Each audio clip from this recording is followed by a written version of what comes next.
Hey, everybody. Welcome to this lovely live broadcast with my brilliant friend, Dr. Gregory Plotnikoff, one of the country's pioneering personalized medicine physicians. I've seen him at all kinds of conferences. He's speaking at functional medicine conferences. He's publishing incredible papers. He's one of the world's premier researchers on a bunch of topics, including vitamin D, which is now considered to be much more important since Dr. Gregory Plotnikoff brought it to people's awareness.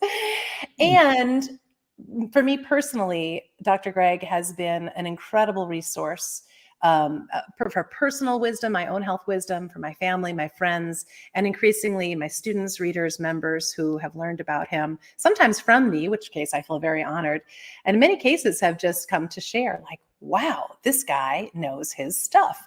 And if you're looking for help, oh dear, something came and happened on my broadcast here. I'm not going to worry about that right now.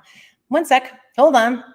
I've got a broadcast on Facebook that said it was deleted on Facebook. I don't know why. Hold on a sec. Everybody bear with me just a moment. All right, I'm gonna have to ask for help, technical help, which I do not know how to do. But I'm gonna continue on this merry path. I wanted to share, first of all, before we get into our biggest questions for Dr. Greg, a little bit of my own investment in personalized medicine, the reasons that it matters so much to me personally, and why I feel passionate about sharing it with other people. We started covering functional medicine and personalized medicine really early in Experience Life magazine. And I was amazed at how big of an impact that had on millions of people's lives. I mean, many hundreds of people wrote to tell us that it made a massive difference in their healthcare and their self-care and in their lifestyle, their self-applied lifestyle medicine. So I've been interested in these topics for a long time, but it took on particular importance for me in the mid 2000s when I was wanting to have kids and got pregnant twice and miscarried twice. And at the time, there really wasn't a lot of, I mean, there still isn't as much as I would like, common awareness about genetic differences in people and mutations and SNPs and things that are now becoming more common parlance even in conventional medicine. But at the time, no one thought to check whether I had any genetic quirks that might be making it difficult for me to carry my pregnancies to term. And effectively, I was just told, sometimes it happens. You know, it's like a swing and a miss. You just got to try again, which for anybody who's miscarried knows, it does not feel like a swing and a miss. It feels like a really devastating experience. Many years later, when the technology had advanced to the point that it was more available, I got genetic testing and had my whole genome tested and reported on.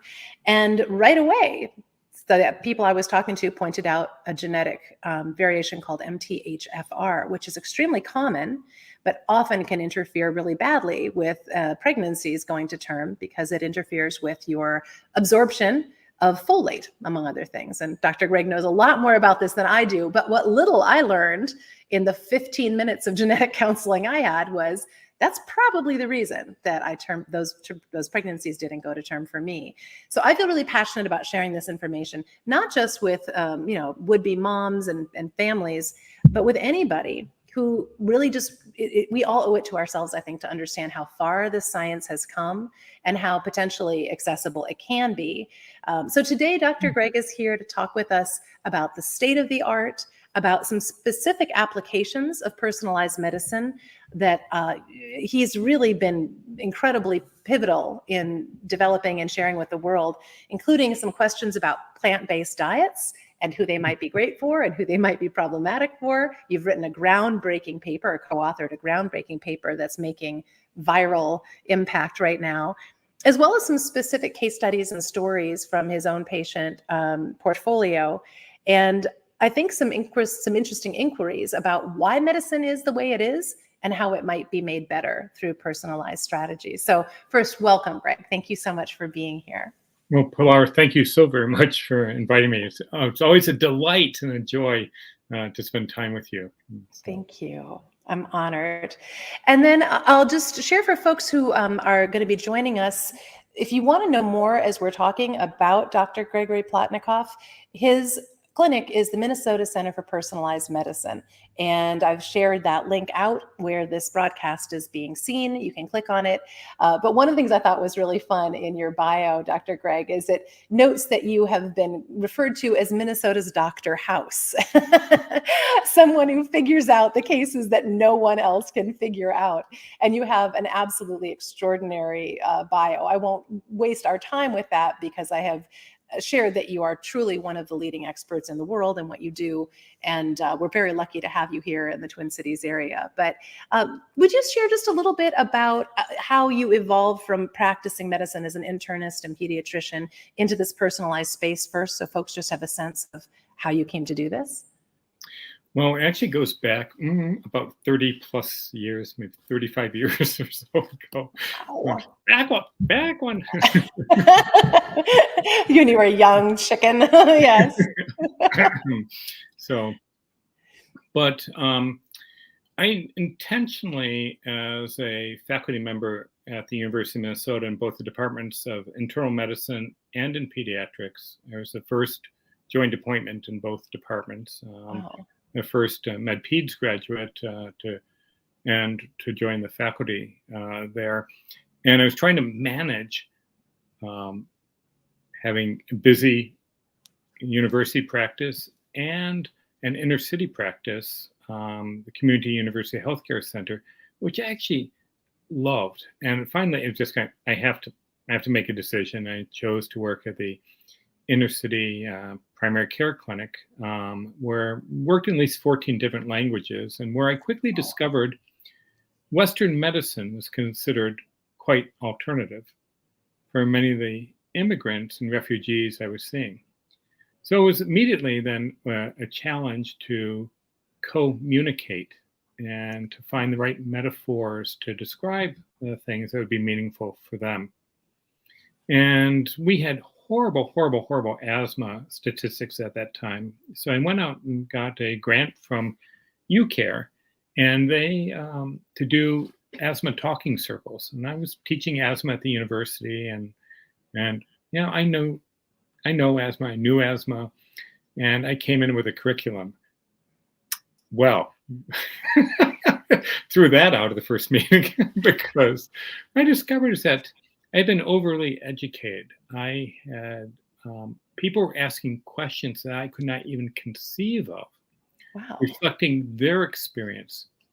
And so kind of really I drew upon my background as a hospital chaplain to really interview deeper for meanings and beliefs and interpretations, and to learn to work with those. And that itself was quite therapeutic for many people. Mm. But one day, though, and this is kind of one of these unforgettable moments, a woman looked me straight in the eye. She said, "Dr. Plotnikoff, last month you prescribed me a medicine that's going to cost me $40 a month. I'm a mom with 3 kids. I've got a good job making $10.50 an hour. Prove to me I need it." Wow. Yeah. You know, thank you for asking that question. No one's ever asked me that question before, and frankly, I don't have a good answer.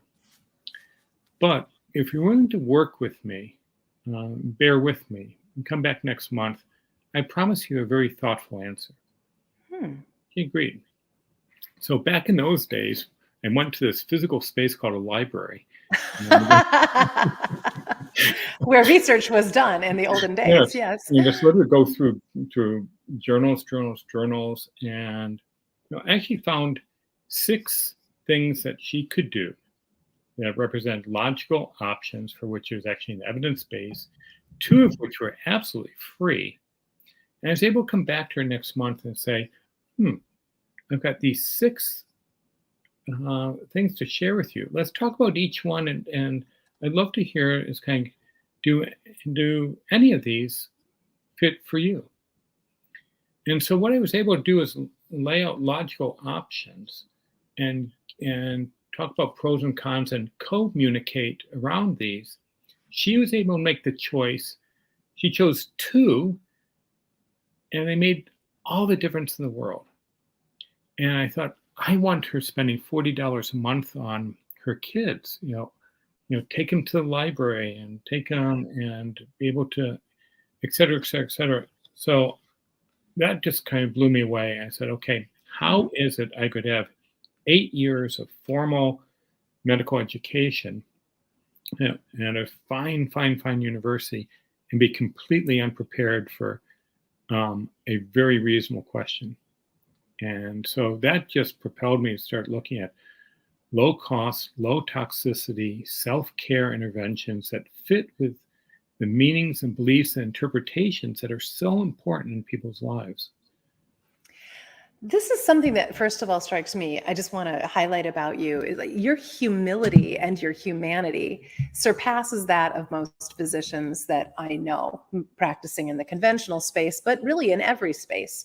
And I think that that quality of treating people as whole people is one of the hallmarks of ideally all medicine, but truly it's very rare. And I think in personalized medicine, there's maybe more of a motivation to think about the fact that someone's condition, the where they are in their life, the things that matter to them, the things that bother them, the limitations of their finances, or the reprioritization that needs to happen because of who they are, where they are, how they feel about things. Like, this is not stuff most physicians talk about. And certainly to be asked a question, not know the answer, admit you don't know the answer, and then go to the trouble of finding out the answer is just something I think most people would be delighted to have in a physician. So that sets you apart in a massive way. And you definitely chose to dig into the science behind all of this stuff too, which I think so many people are taking medications they don't know for sure why they're taking, or they have doubts about whether they really need to be taking them, or what it's doing for them personally versus what it did, in the research on, men of a certain age. When you're a woman of a different age, it sometimes makes you wonder, how reliable is the data on this? So will you talk a little bit about what personalization means in medicine? Obviously we've talked about the genetic component, but in a few minutes, I'm going to ask you some questions that you raised in this paper you co-authored about why plant-based diets might work well for some people and not so well for others. What are the considerations that you see as being important to personalized medicine? What are the personal things that you look for or consider? Personalized means stepping away from population-based medicine. And so population-based medicine is essentially what on average works for most people. And that's great if you're in the 80% middle. Yeah. But if you're in the 20% to kind of what's described as the left hand of the bell curve, there's things which are more unusual, more complex, things which are not average. That takes time and takes energy, and we can try squeezing people into kind of middle boxes, but in fact, actually, what on average for most people works is great, and that's why we see so many systems saying we celebrate population health and we focus on the greatest good for the greatest number. But the expense is for those people with orphan diseases or particularly complex diseases or special needs of some sort, or meanings and beliefs and interpretations that don't fit with the Western model. There are many different reasons why they may want someone who can listen deeply, intently, generate new questions, generate new hypotheses about what might be going on, and also think broadly, more horizontally than kind of really vertically. So we appreciate subspecialists being able to bring focus to something, but most of the focus tells people, well, it's not the right kidney, go see the left kidney doctor. And and they feel that they get passed around, and everyone's been telling, well, it's not this. But doctor, what is it? Well, it's not this. And and after 12 doctors, and you say you've got maybe 12 different medicines, and there's really no big picture, In Yeah. fact, there's no understanding about an underlying root cause that might explain everything. And so working on explanatory narratives is very important. Understanding what people understand and seeking to understand. Is there something that where we can connect all these dots, or at least put them out on the table and see is there a pattern here where they intersect and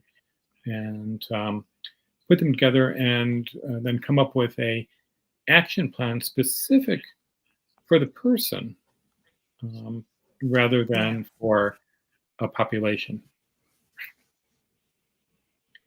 And I think I just saw you blur out uh, there. Um, Yeah, I think our connection got a little funky. I can see me okay, and I can hear you okay, but I okay. know our video seems to freeze a little. I'm going to pull myself out so we just have you for a moment and see if that helps matters any. Okay. Oh dear, I just lost Greg. One sec, folks. Okay, I gotcha. You're back here somewhere. Oh, I don't want to remove you. Okay. Not ideal. Okay, let me see if I've got internet. I do. Okay, Okay. hi there. Are you back? Are you still there? I am. I don't. I can hear you. I can see you. You're a little Uh, fuzzy, but maybe I am too. So. hold on. I think we've got a little bit. Sorry, this Nope. might be my rural electric connection. We're still waiting for our. We've got Starlink, but we're still waiting for fiber. Oh. Okay, I'm going to see if I Okay. can pull myself out. Uh-oh. So, well, I guess maybe I can start asking questions. But actually, for listeners right now who are interested in reading more about this topic, there's a woman by the name of Victoria Sweet who's written two fabulous books. One is called God's Hotel, and the other is called uh, um, Slow Medicine. Um, on our website at Minnesota Personalized Medicine, um, I comment on slow medicine and a series of stories that are there that presented at Minnesota Internal Medicine dinner. But her book about God's Hotel is really interesting because here she is a physician working at Laguna Honda, which is a fabulous uh, public health free hospital in San Francisco, where they were actually able to bring in many of the thoughts of ancient or medieval medical thought about fresh air, clean water, human connections, growing plants, sunshine, music, and more. It's a great story. Victoria Sweet, God's Hotel, and followed her second book, Slow Medicine. I think you can find her on YouTube and many other places as well. And um, can't say enough good things about her. Um, and I see that Pilar isn't back. And so, I'm here. I took myself off the video oh, to try to okay. improve your reception because for whatever reason, our internet connection was not great, but I've captured all of that. And Okay. I'll share that link out with folks to Sweet's book. God's Hotel was one of the, it was a real shifter of perspective for me too. Yeah. So yeah, continue on your merry way. We were talking about these different components of personalization and the evolution of them. Well, let me ask you a quick question. I love knowing that how how much this means to you personally. And I know that the passion with which you practice and that passion that really is embedded in what you do at the Minnesota Center for Personalized Medicine is something that, again, separates you from the run-of-the-mill doctors, just as the medicine you practice is separated from that the kind of conventional way of doing business.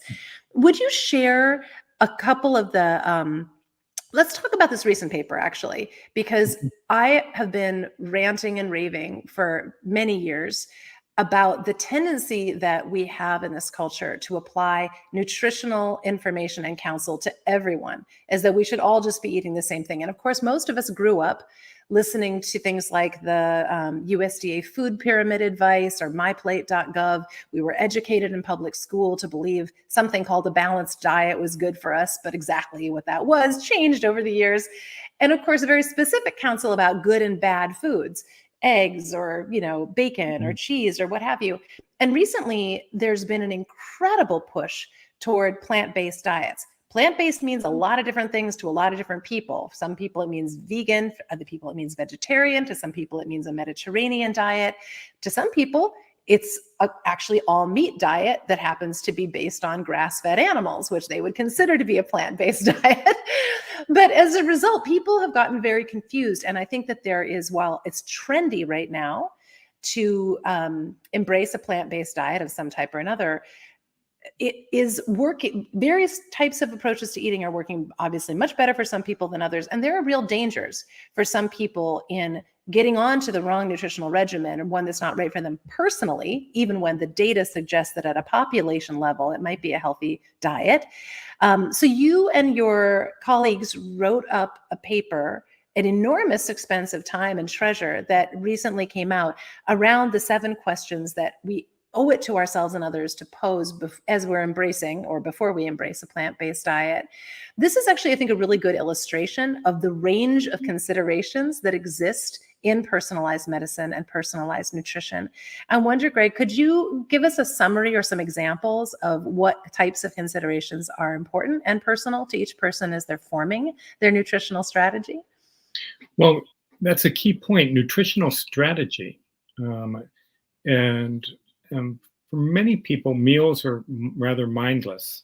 But if one is going to be doing a plant-based diet, then it's actually a significant exercise in mindfulness, planning ahead, and meal planning is actually a very important skill.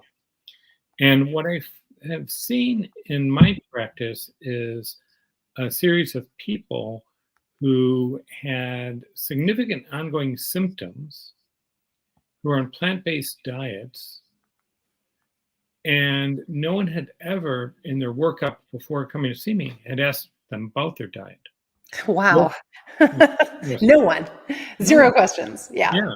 And so it's kind of, and one was a child with failure to grow, and living in a vegan, or actually, I think in a dairy-free, gluten-free home.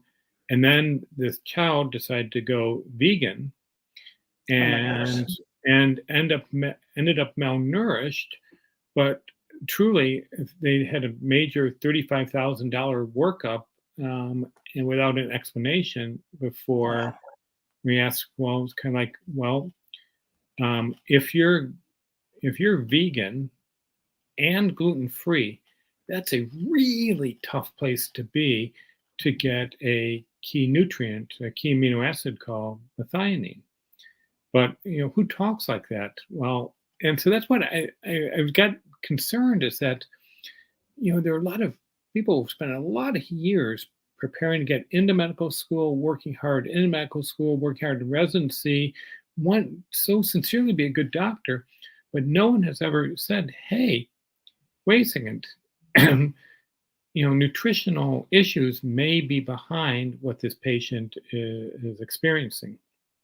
And so that was my great concern, is kind of, okay, if someone comes to clinic and they're symptomatic, whatever that may be, and they're in a plant-based diet, here are 7 questions you can ask as a health professional to kind of gauge. It's kind of like, is there any kind of concern here that deserves further evaluation, which actually could save a ton of money, a ton of time, and a ton of heartache, frankly.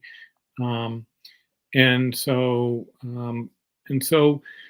we wrote it in a way, and intentionally published it on open access, so anyone can get to it. And we wrote the 7 answers, the 7 questions, at what we thought was a good level of competency for every person, and then what level of competency for every health professional, giving every person the option to actually know as well or better than health professionals about this particular topic.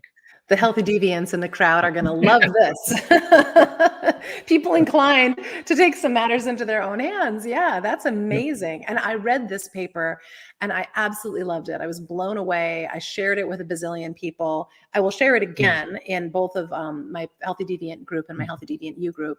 Everybody should know this. Everybody should be thinking about this. And Yeah. you know, the biggest I think danger to anyone who reads this paper is going to probably be the tendency to want to offer unsolicited nutritional advice and make everyone who they know read this paper like, oh, you're eating that way here, which Yeah. would be a service truly to most folks. But okay, great, keep Yeah. going. This is fascinating. Well, yes, this whole idea that somehow nutrition, despite good efforts by a number of people around the country, it still really isn't part of the curriculum. And so as I was thinking, talking with a patient earlier today, and it came to me, I said, "Oh my goodness, yes, nutrition might have everything to do with health, but it's nothing to do with medicine." So, Oh, nice. Wow, that so, really just sums it all up, doesn't it? oh my goodness, but here's someone who is symptomatic, who had a gastric bypass 8 or 9 years ago. Um, the literature is very clear. There are 11 nutrients that need to be monitored or at least considered on a yearly basis. And in the past 8 or 9 years, she had 2 of those 11 considered, and she's symptomatic. And deficiencies of any one of these could actually are biologically plausible explanations for what she's experiencing now. And so it's a little bit sad that in our time pressured rush to do things, we haven't even created a template. Oh, look, here's the 11 things we need to consider now, but they're nutritional. What does that have to do with medicine? So We just put a tube around her. We just like blocked a really important part of her body, and our job is done. Like and it makes me so cynical, and it just hurts me to. And so please excuse me. I don't mean to be so cynical, but um, it. I'm so much in favor of fundamentals first before pharmaceuticals, yeah, and the fundamentals: breathing, eating, sleeping, moving, loving. That is living a life of meaning, purpose, and connection. These are the fundamentals, and there's not a single pill for any one of these. no. They're really on, it's really in our own self-care. And that's why if I was to create a bumper sticker right now, or a t-shirt or a slogan of some sort, it would be primary care provider is the worst term ever invented. Why? True primary care is what we do for ourselves.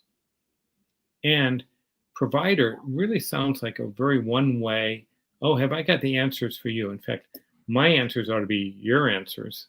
Um, and the idea, as opposed to a communication, a cooperative dance, rather than I've got the answers and I'm just going to, open up, fill in, and next. You've been provided to here. Yeah. Chink. Yeah. Yeah.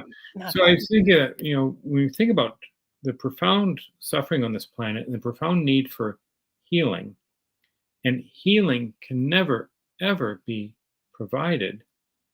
It can be supported, Yeah. not provided. And so when we're called providers, it really is the language of management. It's a financial transaction, tit for tat, quid pro quo type thing. Yeah. But if we were entitled empowerers, wouldn't that be? You could still use that term for every single health professional, Yeah. but it would certainly change the tone. It Yeah, would have to change the education too that physicians and other healthcare practitioners received. And I think, What I hear in what you're saying that interests me as a healthy deviant is that there's an incredible amount of emphasis that you're placing on your own continuous growth and learning. Continuous growth and learning being the third of 3 nonconformist competencies that I consider to be essential to healthy deviance, which is the art of being healthy in an unhealthy world. And in some ways, the most unhealthy part of our world shows up inside the healthcare system, not just all those sick people who are suffering, but the mindset that we have about medicine providing a solution in the form of a kind of what physician Mark Hyman calls, cookbook medicine. Oh, you have this, this, and this symptom that qualifies as this diagnosis. If you have that diagnosis, we put you on these medications and we'll see you in a few months, Because and then on average, for most people, that the evidence base shows that it works. Yes. But it doesn't work for me, Dr. Jones. Try it again. We'll up the dose. We'll, but yes, so this idea about cookbook is time efficient and it's one size fits all. Yeah. And of course, cookbook, when we think about recipes, but Pilar, I imagine you have hundreds of cookbooks in your home, and there's a cookbook for every mood, for every occasion, it's kind of like, oh, so-and-so's coming over, I really want to make this dessert, which cookbook to go to. It's all about hospitality. Yeah. And so it's interesting that cookbook has been turned into an in-hospital idea. Yes. It would be so much better if it was all like a big potluck, when everyone brings something, bring your favorite recipe, learn a new one, see what you like, pick what you want, see if it agrees with you. It would be much better. I think actually you have a great idea for a healthy deviant get-together this summer. Ooh, I love it. Well, you would be a very star guest. So would you like an invitation? Because I'm going to issue you one. I'm serious. It's kind of like we're all living in, aren't we all suffering from isolation and disconnectedness? Indeed. I mean, collectively, did I hear correctly? Like our Surgeon General stood up and said, this is a huge national issue. And, everyone, please come out of your COVID caves and don't cough. But I know. And it is interesting. I remember, when I was starting Experience Life magazine back in 2001, the Surgeon General for the first time got up in front of one of those blue podiums with the curtain and the flags and was like, obesity, it's a national crisis. And, it just like we picked the crisis of the decade. Now it's isolation, depression, anxiety, and all of that. And I will say too, I don't want to get you off your topic, but one of the things I also really appreciate about your approach with personalized medicine, Greg, is that it really considers the body mind as an integrated unit. That, you've written books on gut health and how they can affect mental health. You've talked about how nutrition, for example, the nutrients, many of which we talked about in the plant-based diet, the 7 questions to be thinking about, have to do with how your eating affects not just your body from the neck down, but the gut affects the brain affects the body, how mental health and mood and emotional states impact our ways of eating. It's completely interconnected. But in most conventional medicine, you go to a doctor for your mental problems and a different doctor for your body problems, and it seems kind of nuts to me. How often where do you begin with people who come in with one or the other, and how do you help them see the connection? Well, that's it's a really interesting question. I can take it from a couple different angles. One is generally because people tend to come in with big long list of symptoms or concerns, and maybe long histories and long lists of medications as well. It seems like you can start anywhere because one thing will lead to another. Yeah. But there are 3 questions I take very seriously at the start of every appointment. One is, what would make this a really good appointment for you? I want to know your agenda. I want to know what is it that I will be judged by but I want to know what you most want to take away from our time together. Second question which is an indirect way of answering your question, is if they are with a family member, ask the family member to describe some of their greatest attributes.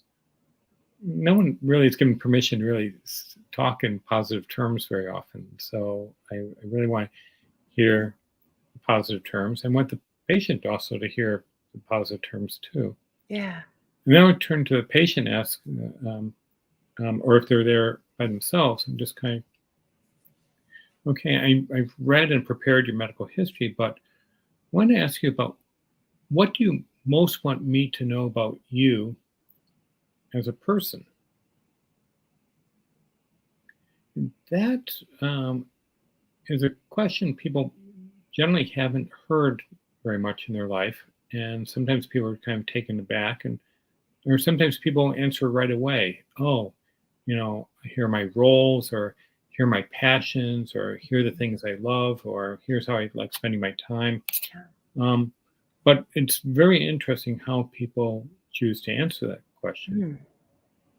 And I've added a third one recently, which has been very meaningful on many levels, and that is in acknowledging that people, by the time they get to see one of the doctors in Minnesota Personalized Medicine, they've been through a lot. Yeah. And so to acknowledge you have been through a lot, what are you most proud of? And that opens up an important conversation. And as someone the other day said, nothing. Wow. Oh boy. Wow. Let's tell me more about this. And, that tells you a lot. Yeah. I was saying, okay, this is something that I believe is actually going to be important at this mind, body, spirit level. Yeah.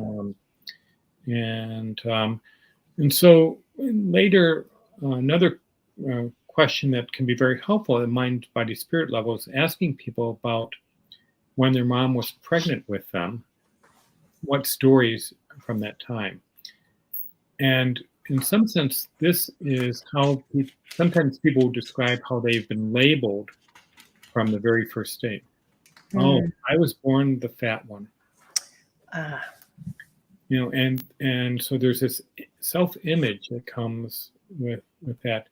And so in seeking to generate kind of hypotheses around kind of the pathophysiology of what people are considering, I would be amiss to not also recognize the stories that they bring with them. Their self-narrative, their self-understanding, both positive and negative, and understanding what are their strengths here to build upon. Yeah. And so that's why we bring in mind, body, spirit in without being explicitly, overtly, I guess, in saying, well, let's now talk about spirituality and do what church, blah, blah, blah. No, it's just kind of, I want to hear stories. Stories tell a lot. You're making me think about one of my students, or one of the members in my Healthy Deviant U group, who really was very clear that the physical maladies, the suffering, the pain, the limitations that she'd been experiencing had really had a drastic effect on her mental health, and had led her to all kinds of, what I think you would describe as depression, anxiety, and also left her just feeling kind of hopeless about her prospects. And I think that's something that often I've heard before our mutual friend Penny George talk about too, going through cancer.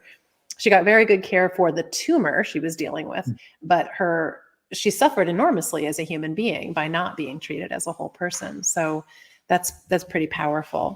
Would you be willing to share a little bit with us, Greg, about what you think the current state of more tailored medicine is, particularly, I think, around the genetic piece? I feel like there's been a lot of exciting news about machine learning, about the genome, about, being able to get your genome from 23andMe and upload it into something and then have it blurt out a whole bunch of stuff.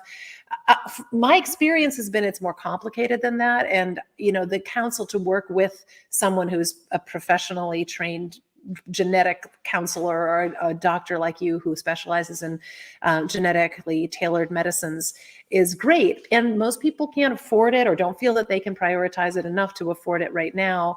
But people also, I think, don't necessarily know, like, what would I do that for? Like, how could it help me if I did do that? And I'm thinking about everything, both, nutrition, which we've talked about, but also medications, that they're really different effects on different people. And some of them work, some of them don't, depending on your genetic status. And also, like, some of them can be dangerous, or you might need a lot more or a lot less for them not be dangerous or not helpful. Would you just give us kind of a 101 on where we stand right now with genetic medicine and how people are using it? The most broadly adopted form of genomic testing right now is probably in the testing for medication metabolism. And this is very important. And I hope in our lifetime we will see that this is just standard starting at birth so that we know how best to tailor medicines to people. This is so important. So try to illustrate this around pain medications, for example. Common pain medications like codeine or Vicodin, hydrocodone, are actually not pain medications. They're pre-pain medications. They have to go to the liver and be activated. If they're not activated, they don't do anything. And so if people have slow activation of a particular enzyme called CYP2D6, they can't turn these medications into active drug. And I have to say, I've seen people who have been yelled at by doctors for drug seeking, when in fact, actually, it was the prescriber who was wrong, not knowing that this person could not activate this medicine. And it would be much better to switch to a different class of medication for this person.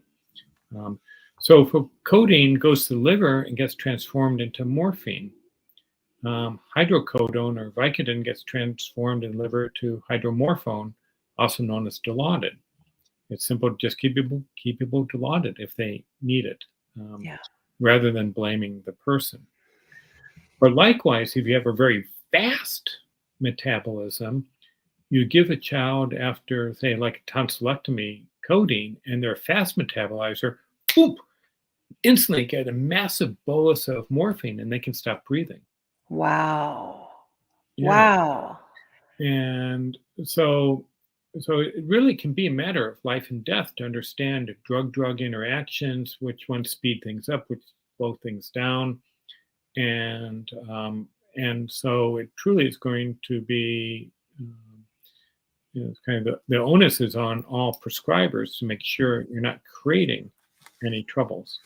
But how often are people tested for this, if at all? Like, I can't imagine that this is common practice right now. Like, it isn't common practice, but more and more people are seeking it out. If insurance is kind of hesitant to cover this, it costs us about $350 if insurance doesn't cover it. And insurance is finding, for those early adopters, if we say no, they're going to go and pay for it on their own. So, tricky.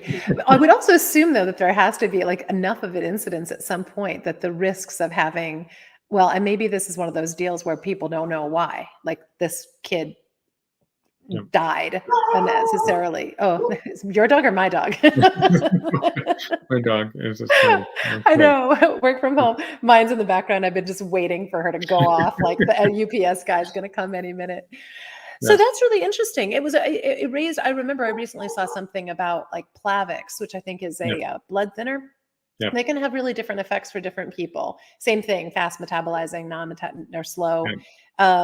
Is this something that if you are a person taking medications that are conventionally prescribed to a lot of people, you should be thinking about if, for example, it seems like a lot of people are on some combination of blood pressure, cholesterol, maybe blood thinners, other types of medications.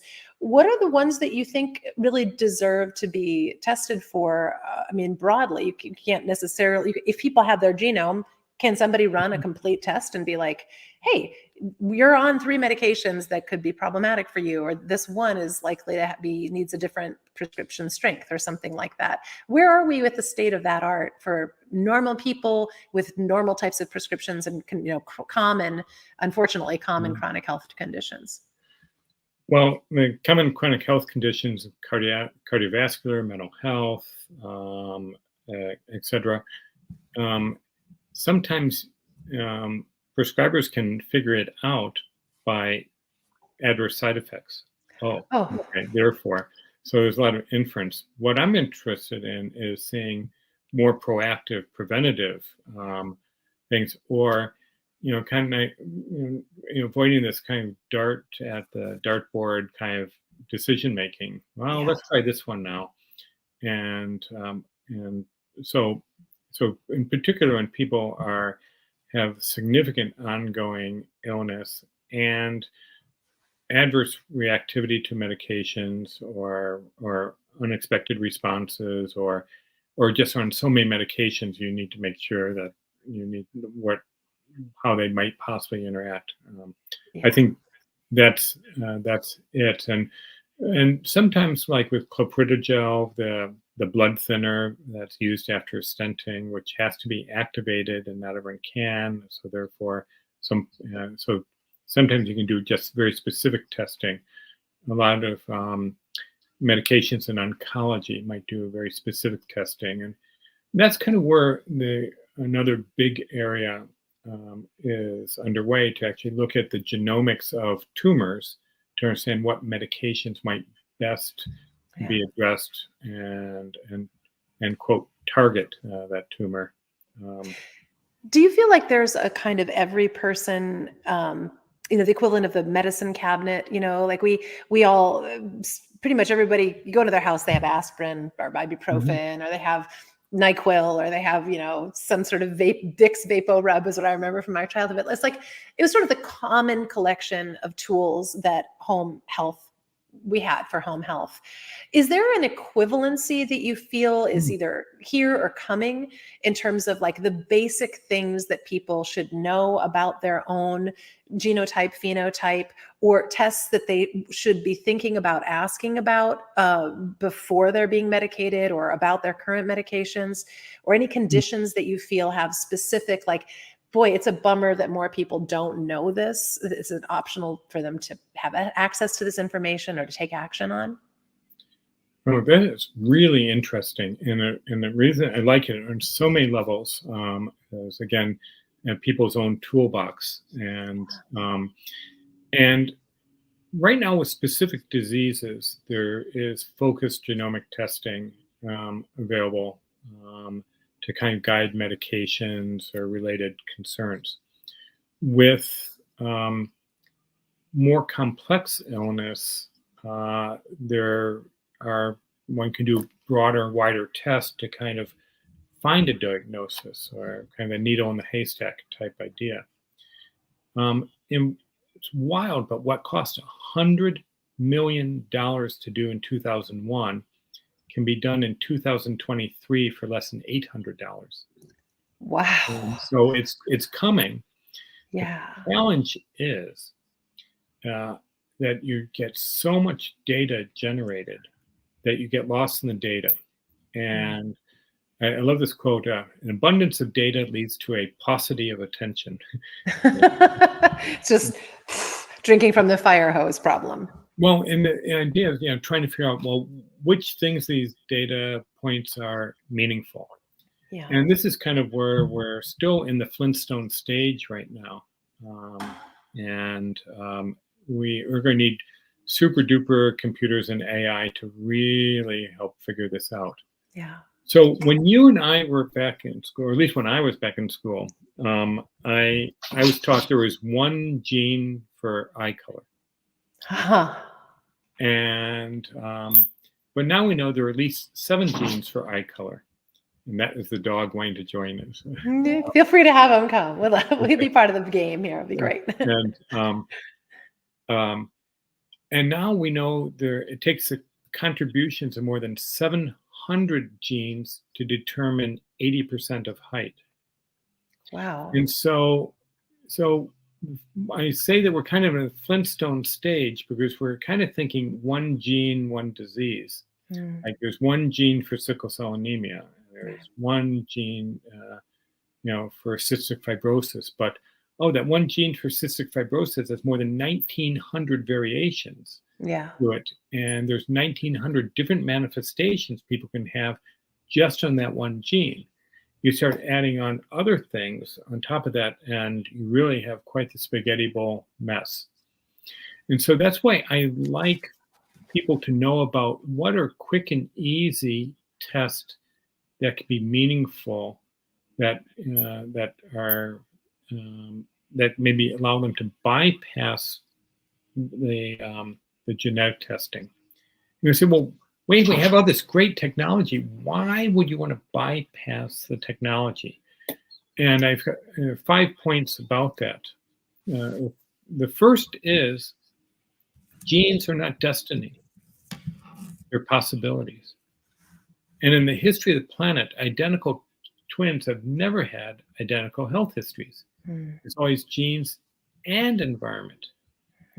But there's more. To the best of my knowledge, no one aged 78 has ever undergone puberty. There's always genes and context.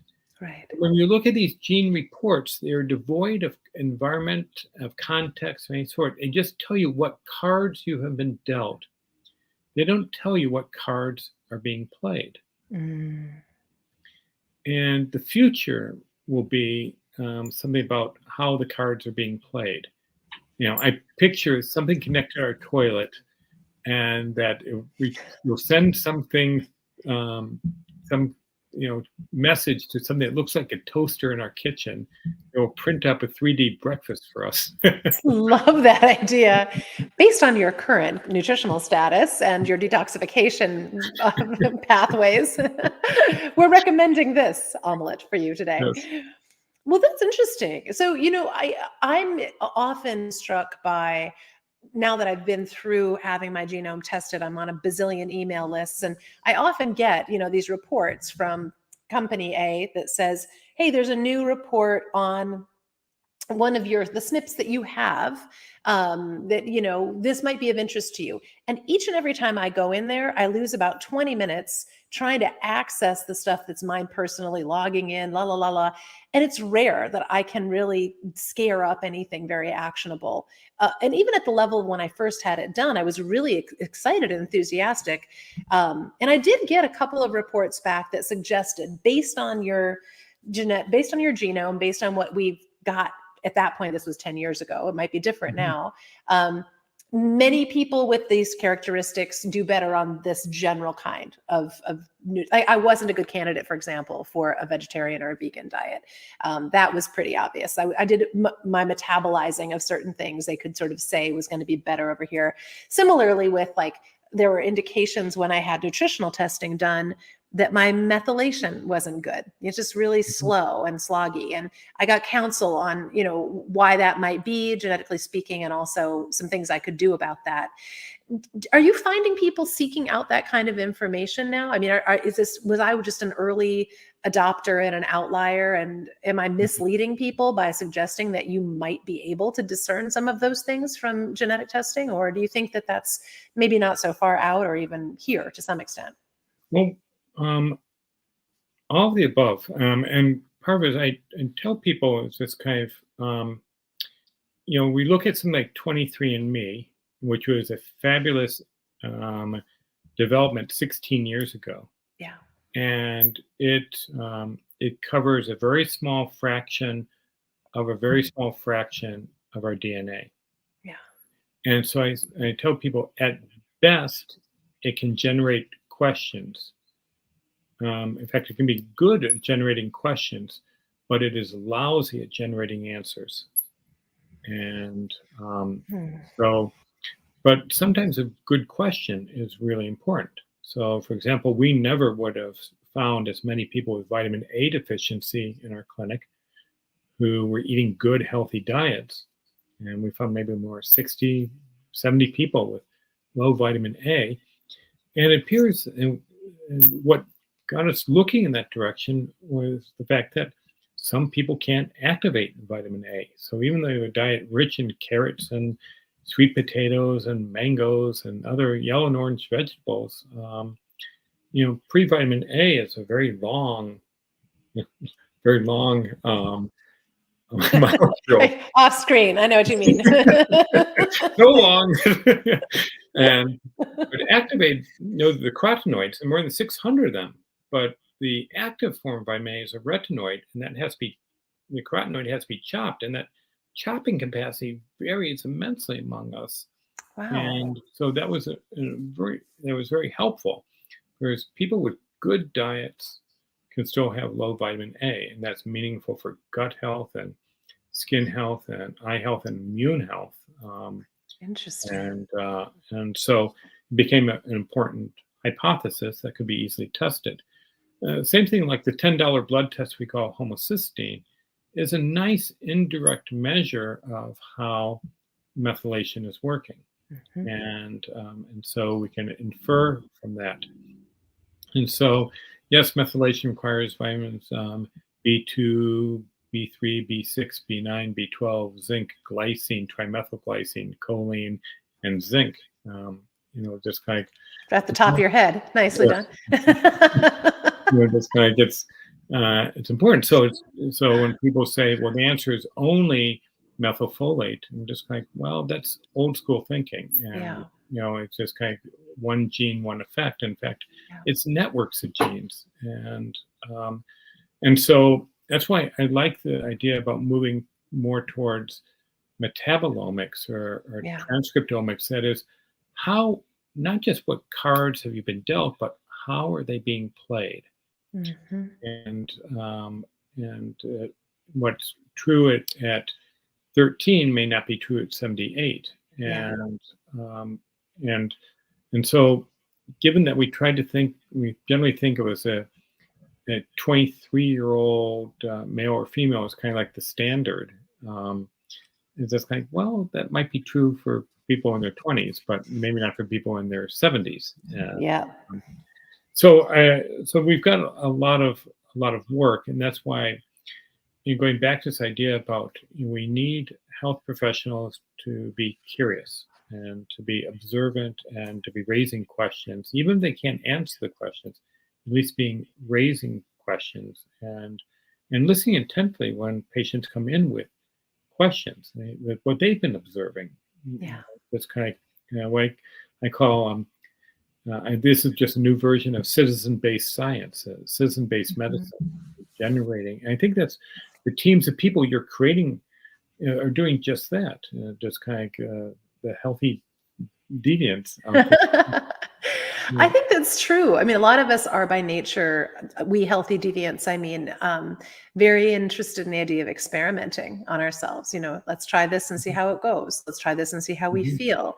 And I do think, it's interesting to me, prior to having any of this testing done, I did, like many people, kind of by trial and error, work my way through a lot of different nutritional regimens, a lot of different fitness regimens.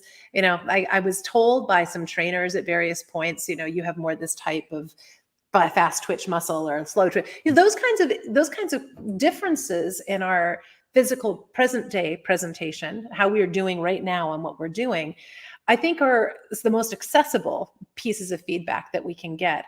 And at the same time, I'm really enthusiastic about, I hope that the access to this more personal science-based kinds of medicine that gives you immediate feedback and also direction earlier in life would be wonderful. Because to know all the things that I know now at 56 about what works for me, what doesn't, it would have been great to know that at 17 or 18 before I put myself through the indignity of all those ridiculous diets. But now too, in a postmenopausal world, I know a lot of my women friends are really talking about the fact that what was working for them well when they were 30 isn't working as well for them now. And there's a lot of different reasons that could be, but I think most of us struggle with where to start and how deeply to invest in what can be a very expensive set of lab tests and consultations. Do you feel like there's kind of a base level thing you wish most people, let's say, most middle-class folks that spend a certain amount of money on their health every year, some of them get, regular lab testing done to kind of know their numbers. Anything in particular that you think, like from a nutritional standpoint, nutritional testing that would be wise to do? Someone's in relatively good health, but they also want to stay that way, or I should say, and they also want to stay that way. Yeah. Any counsel you would give the average person, not with a real big complex chronic illness, which is your specialty, but somebody who wants to avoid developing one? Well, I think number one on the list is vitamin D, Yeah. and the retail price is like $240, but you do direct to consumer pricing from Quest is like $66. It's a good investment. In fact, recently there was an article done on a large population. I can't remember how large, but it was tens of thousands of people, demonstrating that a vitamin D level greater than 50 was associated with a 76% reduced risk of development of type 2 diabetes. Wow. And so vitamin D is just actually not a vitamin at all. It's a hormone. It regulates testosterone. It regulates thyroid. It regulates estrogen in partnership with vitamin A. These are hormones that regulate other hormones. And so if someone's had a history of significant acne in high school, or if they've got other reasons for low vitamin A, getting a vitamin A measurement also makes good sense. Ferritin for iron makes good sense, along with C-reactive protein, because if you have inflammation, you can have a falsely normal or falsely high ferritin level. CRP being a classic kind of representation of inflammation in the body. Yeah. Yeah. And one of the shocking things is that if people are on hormones, estrogens, either as oral contraceptives or as hormone replacement therapy, measuring an a copper and a ceruloplasmin level is really important. No one talks about this, but particularly oral contraceptives can push copper levels sky high, and the body may not have the chaperones to manage copper. Copper is very reactive. I use the term chaperone because imagine taking a bunch of school kids to a museum with insufficient number of chaperones. Trouble. Yeah, there's bound to be trouble. Same thing is if you have high levels of this reactive metal called copper and not enough chaperones, there's bound to be trouble. And it's been known for quite some time, but not broadly, that these contraceptives really can push copper levels sky high, and that can adversely affect mood and behavior. Yeah. And we don't know what the long-term consequences are from oral contraceptives, but we do know from a related condition called Wilson's disease, where people have really high copper levels, it's not good. Copper deposits in places you don't want it to deposit, and can cause problems. I'm particularly concerned about copper depositing in the brain because 60 years from now, a person might find that important. And, you might want that, yeah. so that kind of jumps out. And also, not enough people really know their omega-3, omega-6 status. Yeah. And that is questionable. And we were talking earlier about nutrition and mental health, and the evidence for omega-3 fatty acid status and its relationship to things like impulsive violence, including suicide, is frightening. It's so well described. And think about impulsive violence isn't that what's clogging our courts these days? Isn't it what's on the news every Yes. night? Yeah. And how much that might be because of a switching government agricultural policy in 1975 towards, yeah, you know, and so I worry about omega-3 status. And I found people actually who say, "Oh, I take my omega-3 status very seriously. In fact, so seriously, they're sky high in omega-3s, have no omega-6s, when they're wondering why they're suffering." And it's just kind of like, yeah, actually, there's balance, there's moderation Yeah. in all things. Yeah. Actually, a lot of good things do come from omega-6s, including anandamide coming from arachidonic acid. Now, anandamide is so fun. It um, was named, anandamide comes from Sanskrit, meaning bliss or glorious. And the NIH researchers who discovered this metabolite of arachidonic acid that brought bliss and joy and peace and serenity to folks. Um, Thankfully, they knew their Sanskrit and could come up with a word that captures that. And that is from omega-6. But if people are really low arachidonic acid, can't make that anandamide. So it will adversely affect mood and behavior and other things. So That is fascinating. And that's one of those things that, again, the publicly available health information is, it's hard, it can be interpreted in ways that cause people to do things that just are not in the best service of their health.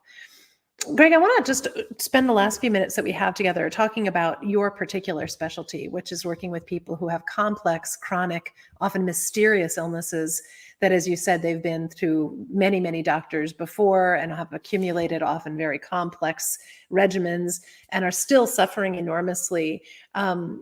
Would you talk a bit about how you select your clients? I mean, they are your customers, but your patients that you find that you and your team work best with and most successfully? Because I know you probably can't take all the people that come to you, and you have a particular area of expertise that seems desperately needed by, well, many people, but some in particular. Would you kind of describe for me kind of the people that you find you work with the most successfully? well, oh, this is such a deep and deeply important question, and one I'm wrestling with a lot, and that is, um, is there someone who really, um, who benefits most? And I have to say that actually there is um, uh, some kind of people who are deeply motivated to change, and and and I talk about it kind of like you're driving along the road and you go off into a ditch and you're stuck and you're spinning your wheels, you're not moving forward. And it's kind of like, okay, what's your first response if someone is there saying, "I'd like to be helpful"? Is their first response to say, "Okay, help me get some traction so I can get out of this ditch on my own," or "No, thank you, I need a tow truck"? And I think a lot of people look to their doctors as tow trucks. And I have to say, I'm not a tow truck. Um, I'm there to help you find um, your own power to get unstuck and be able to move forward. And optimal health really is potential minus interference. And part of my role is to identify interfering factors and identify strategies for minimizing them.